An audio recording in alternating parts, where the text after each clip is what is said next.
오늘 말씀은 사도행전 4장 32절에서 5장 11절입니다. 미국의 부흥사 찰스 피니는 강력한 성령 역사로 그가 말씀을 전하려고 강단에 서기만 해도 강력한 회개 역사가 일어났다고 합니다. 대단한 하나님의 역사이죠. 하지만 어느 순간부터 아무런 역사가 나타나지 않았습니다. 그렇다고 피니가 무슨 중대 범죄를 지은 것도 아닌데 아무튼 능력이 사라졌습니다. 이를 그는 심각하게 받아들이고 모든 집회 일정을 뒤로하고 조용히 금식하며 말씀을 보면서 하나님과 독대하는 시간을 갖게 됩니다. 아무리 자신을 살펴보아도 문제가 없습니다. 오직 하나님의 영광을 위해서 살았습니다. 둘째 날도 자신을 돌아볼 때 하나님께 영광 돌리고만 있었죠. 셋째 되는 날 그는 놀라게 됩니다. 마음 깊은 곳에 하나님께 영광이 아닌 자신에게 영광을 돌리는 자신의 모습을 보고 소스라치게 놀라게 된 것이죠.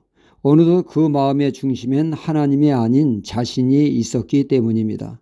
그 결과 그에게 그 놀라운 능력이 사라졌던 것입니다.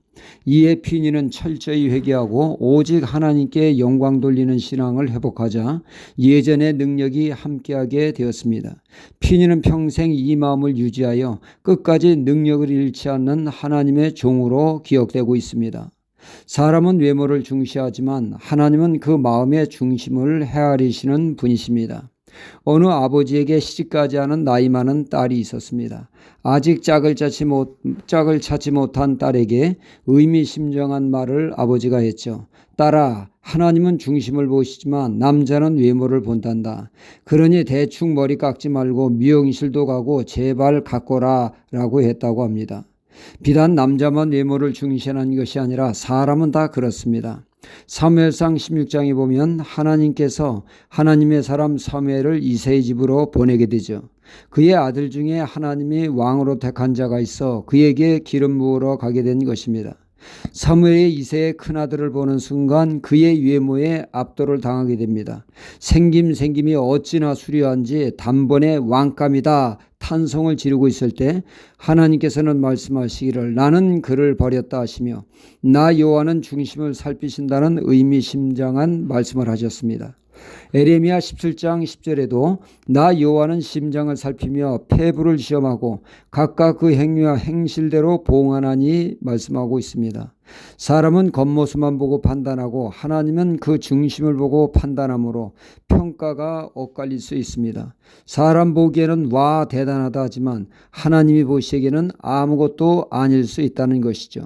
그런가 하면 사람은 아무것도 아닌 것으로 무시하는 데 비해 하나님은 대단한 귀한 것으로 평가하기도 합니다.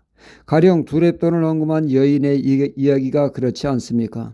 예수님은 성전의 헌금깨를 주목하셨습니다. 돈푼깨나 있는 사람들은 보란듯이 거액을 헌금을 합니다. 하지만 한 여인은 두렙돈 동전을 헌금을 했습니다. 이때 주님은 제자들을 불러 말씀하셨죠. 저 여인이 가장 많은 헌금을 했다고 하면서 아낌없이 칭찬을 하셨습니다. 사실 액수로 말한다면 그 여인의 헌금은 헌금축에 끼지도 못합니다. 동전 두 입이 무슨 헌금입니까? 그럼에도 불구하고 주님이 최고 많이 넣었다고 하신 것은 액수를 보신 것이 아니라 그 여인의 마음을 살피신 것입니다. 하나님께 향한 사랑과 헌신을 귀하게 보신 것이죠. 그 없는 중에 최선을 다해 드린 그 헌금이 비록 액수는 미미하나 마음만큼은 풍성했던 것입니다. 주님은 이를 보시고 인정해 주신 것이죠. 그러므로 우리는 그 무엇을 행동하기 전에 자신의 마음, 자신의 동기를 살펴보아야겠습니다. 동기가 불순한 헌신은 하나님 보시기에 아무것도 아니며 때로는 하나님이 역겨워하실 수 있습니다. 오늘 말씀이 그런 내용을 다루고 있습니다. 초대 예루살렘 교회는 성령 역사로 넘치는 큰 은혜가 있었죠. 은혜를 받으면 어찌하든지 하나님께 드리고 싶은 마음이 충만하게 되어집니다. 바나바라고 하는 사람이 자신의 밭을 팔아 헌금을 하게 됩니다.